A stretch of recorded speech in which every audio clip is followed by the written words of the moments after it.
me a beer.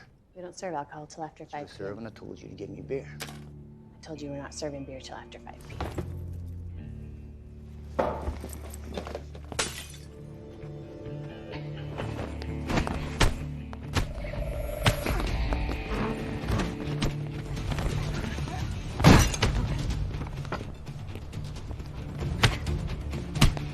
What's going on here, fellas? Don't look like nothing to me. You need to get out, okay? The story kicks off by introducing us to Jim Dillon, a guy who used to be a big-shot Texas Ranger. Back in the day, during a high-stakes hostage situation, Jim tried to take a shot at a perp to save his partner. Unfortunately, Jim accidentally clipped his own partner during the chase. That tragic mistake ended up killing the guy, and it totally wrecked Jim's life.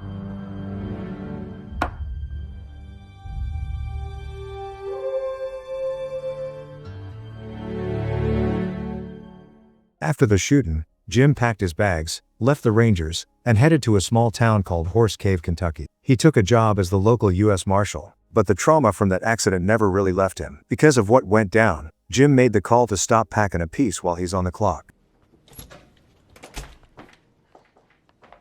He's got this idea that if a lawman gives up his heater during a hostage crisis, both the cop and the hostage are gonna end up pushing up daisies. Horse Cave is a real quiet joint with less than 1,000 people living there. Jim's the one responsible for keeping the peace and looking out for the locals, and he stays on high alert even though the town is usually dead quiet. He's got a young, trusted deputy U.S. Marshal named Matt Reynolds helping him out. Jim hits a real rough patch of depression when he hears his old partner kick the bucket, but he gets some help from Katie. Katie's a server at the local cafe and she pulls double duty as a part-time preacher. She helps Jim deal with his grief while he's settling into his new life in Horse Cave. Jim spends a lot of his time at the cafe, sipping coffee and talking with the locals. At this point, everyone knows him as the marshal who chooses to walk the beat without a gun.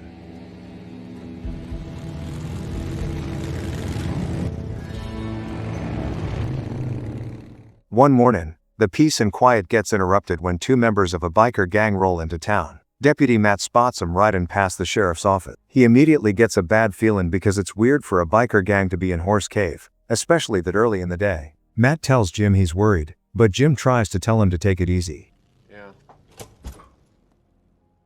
Jim thinks maybe the bikers just got turned around and ended up in town by mistake. Even though Jim's acting calm, the presence of these outsiders keeps the deputy on edge. The two bikers eventually park their hogs in front of Katie's cafe and head inside. Their arrival gets everyone in the place looking up. The regulars in the cafe are looking at these guys with major suspicion, since the locals aren't used to seeing tough-looking characters in their neck of the woods. One of the gang members, a guy they call Shovelhead, starts causing a scene right away. He walks up to Katie and demands a beer. Katie tells him no dice, explaining that the cafe doesn't serve booze in the morning or until after 5 p.m. Shovelhead doesn't like hearing no and keeps demanding a drink like a real tough guy. Things get heated fast when Katie loses her cool and whacks Shovelhead with a bottle.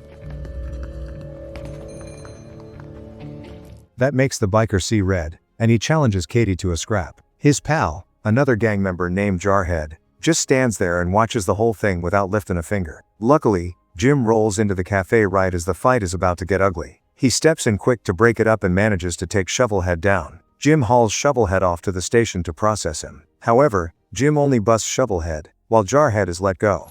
Okay?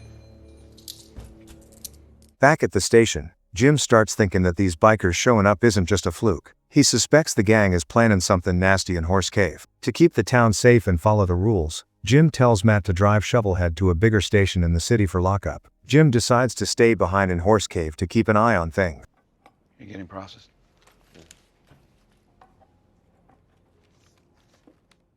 Before Matt heads out, he mentions that the whole thing feels fishy, saying it doesn't make sense for these guys to start a fight with only one of them getting involved. Jim tells Matt he expects him back by noon. As Matt gets ready to move the prisoner, the town's mayor approaches Jim to complain about his attitude, but Jim's too focused on the potential trouble to care. Once Matt's gone with the prisoner, Jim's gut feeling is proven right. The rest of the biker gang, led by a nasty piece of work named Diablo, rolls into town. It turns out Shovelhead's act at the cafe was just a decoy to distract the law and leave the town wide open by drawing the deputy away. With Matt out of the picture, Jim's left to face the music all by himself.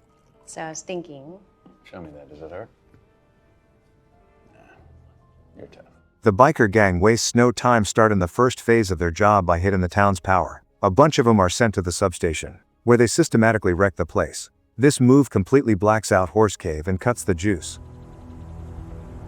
Hello? Diablo and his crew also make sure nobody can call for backup from the outside world. They cut the phone lines and take down the local cell towers. Jim is still at the cafe with Katie when the lights go out. Even though he was distracted before, the sudden blackout makes him realize things are getting real serious. Jim tells the folks in the cafe he's got to get back to the station to see what the deal is with the power. He tries to use the station's gear to reach other cops, but he finds out the gang is using a jammer to block the signals, leaving the town totally cut off. Meanwhile, Deputy Matt is still driving toward the city station with Shovelhead in the back. As he's heading down a lonely stretch of road, he sees a guy lying face down on the asphalt. Thinking there was an accident or somebody's hurt, Matt pulls over and hops out of his car to help. As Matt gets close, the guy suddenly stands up and shows he ain't hurt at all. The man is one of Diablo's guys acting as bait. He pulls a heater and points it right at Matt, catching him off guard and taking him hostage. Now Matt's stuck and can't finish the prisoner transfer or get back to town to help Jim. On the edge of Horse Cave, the gang sets up another trap to lock down the roads. A local patrol officer sees a truck speeding and goes after it. When the officer pulls him over and tells the driver to get out, some gang members hide in nearby ambush. They shoot the officer dead to stop any law from coming in or out. One of the gang members, a guy named Bob, grabs the dead officer's body and hides it. Then Bob puts on the officer's uniform and takes the patrol car. By dressing up like a state trooper, he can keep an eye on the road and stop any cars from rolling into Horse Cave.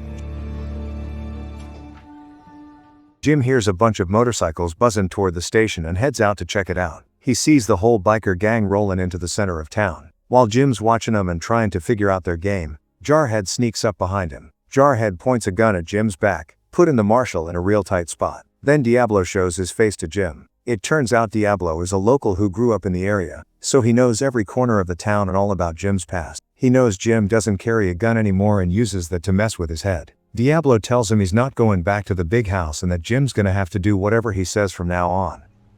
Still the same. My name's Diablo.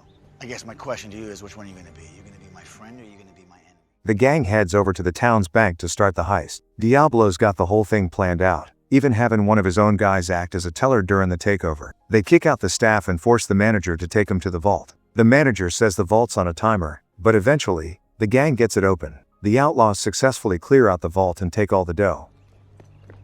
Is your back, Marshal? I'm sorry.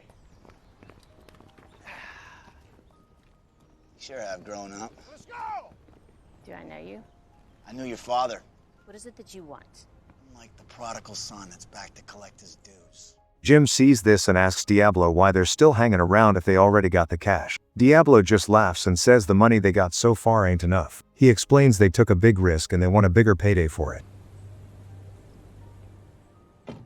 Diablo lets it slip that they're waiting for an armored truck packing millions from a casino to show up. He plans to ambush the truck when it makes its stop at the bank. He timed everything perfectly so the town is cut off before the truck arrives, so the guards won't have a clue what's coming. Jim warns Diablo that robbing an armored car is a whole different ballgame, but Diablo is feeling real confident. Things in Horse Cave get even messier as Diablo starts flexing his muscles over the residents. He tells his guys to round up the bank workers and a bunch of locals, including Katie, and haul them over to the church. The church becomes the spot where the gang keeps the hostages under lock and key while they wait for that armored car to roll in.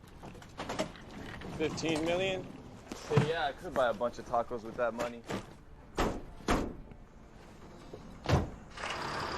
Com check over. Jim and Matt end up in a face-off with Diablo, who keeps bringing up Jim's past to get under his skin. Diablo makes it clear he's the boss now and expects Jim to follow his lead. But what Diablo didn't count on was some of the locals fighting back. An old-timer from town, who happens to be a crack shot with a rifle, takes a position. He starts picking off the gang members from a distance, taking them out one by one. This surprise attack creates total mayhem and forces the rest of the outlaws to dive for cover, messing up their control for a minute. In all the confusion from the shooting, Jim and Matt see their chance and make a break for it. While they're looking for a safe spot, a woman nearby gets spooked by all the violence and tries to run. Unfortunately, Diablo spots her and grabs her. Diablo uses the woman to stop the sniper from firing. He threatens to put a bullet in her if the shooter doesn't show his face. When the old-timer sees that the woman in trouble is his wife, he stops shooting and walks out into the open. He begs Diablo to let her go, but Diablo doesn't give a damn and shoots the guy dead right in front of her. The woman is then kept as a hostage to use against Jim and Matt. Diablo knows Jim is still a problem and keeps demanding that he and the deputy give themselves up. He warns them that the woman is gonna get it if they don't cooperate. Jim and Matt hole up inside a local shop to figure out their next move. To buy some time and cause a distraction, Matt sets off the shop's alarm. This really ticks off Diablo, who gets ready to follow through on his threat to kill the woman. Knowing they can't win a straight-up gunfight, Jim decides to get tactical.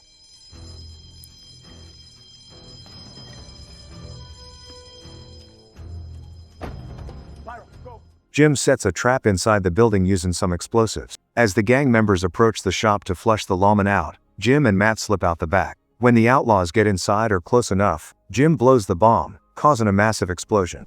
Keep moving. After the blast, Jim and Matt decide to split up so they can keep a better eye on the gang and look for more chances to hit back. Diablo and his crew don't go after him right away because their main prize, the armored truck, is pulling into town. They get back to the bank and prep for the final stage of the heist. The armored truck finally rolls into Horse Cave. The driver notices right away that the town is way too quiet and nobody's on the streets. Feeling like something is wrong, he tells his partner he's worried. He decides to stay in the truck while his partner heads into the bank to see what the story is.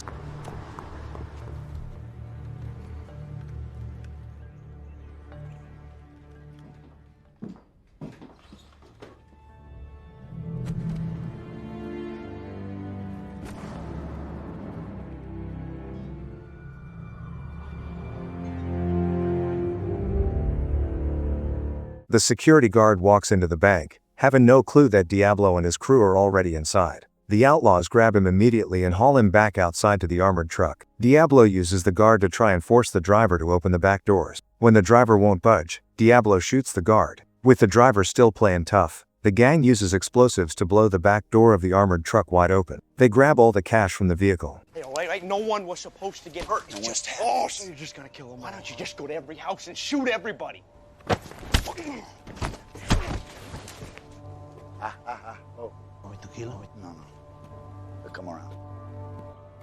Once they got the loot, the gang hightails it back to the church where the locals are still being held. Diablo decides to use Katie as bait to get Jim and Matt to show themselves, so he drags her out of the church. Meanwhile, Matt has set himself up near the church with a rifle. He's got Diablo and his guys in his sights, ready to pull the trigger and end this whole mess. But Jim stops Matt from taking the shot. Hey, Marshal, I got somebody here that wants you to turn yourself in. Jim's worried that Matt isn't good enough for a shot from that far away and he's scared a stray bullet might hit Katie since she's right next to Diablo. Jim wants Matt to stay put and wait, but Matt decides to take matters into his own hands. He refuses to stay hidden and surrenders to Diablo, hoping it'll convince the gang leader to let Katie go. Stop! Good decision, deputy. Don't hurt her. As Matt gives himself up, Jim fires his own gun, hitting one of the gang members. This makes Diablo see red, and he tells his guys to haul both Katie and Matt away. Inside the church, Katie tells Matt there's a radio in one of the rooms they can use to call for help from other stations. Matt thinks it's a good plan and waits for a moment when Diablo's guys are looking the other way. He manages to sneak into the room and uses the radio to get a call out for backup.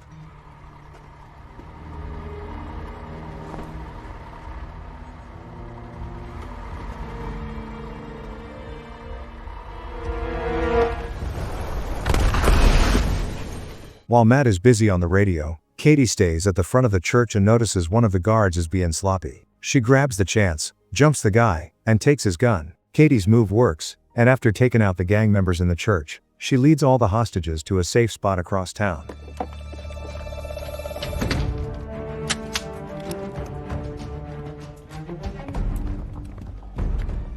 Meanwhile, Jim is trading shots with Diablo and another gang member. After a shootout, Jim takes out the henchman, but Diablo manages to slip away.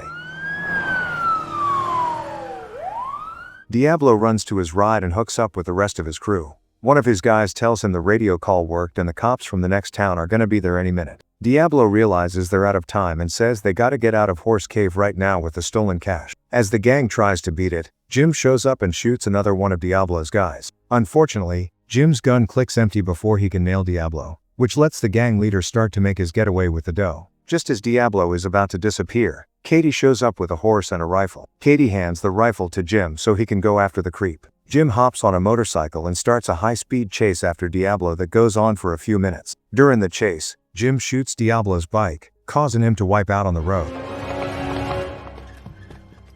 Diablo gets banged up in the crash and can't run anymore. Jim catches up to the busted-up Diablo. Knowing Diablo has killed plenty of people and is still a danger, Jim decides not to play nice. Jim shoots and kills Diablo, finally ending the gang's takeover of the town. With the outlaws dealt with, Horse Cave is finally peaceful again. In the end, Jim goes back to being the town's marshal. His thing with Katie has moved forward, and she's now his girlfriend. The movie wraps up with the town safe and Jim moving on with his life.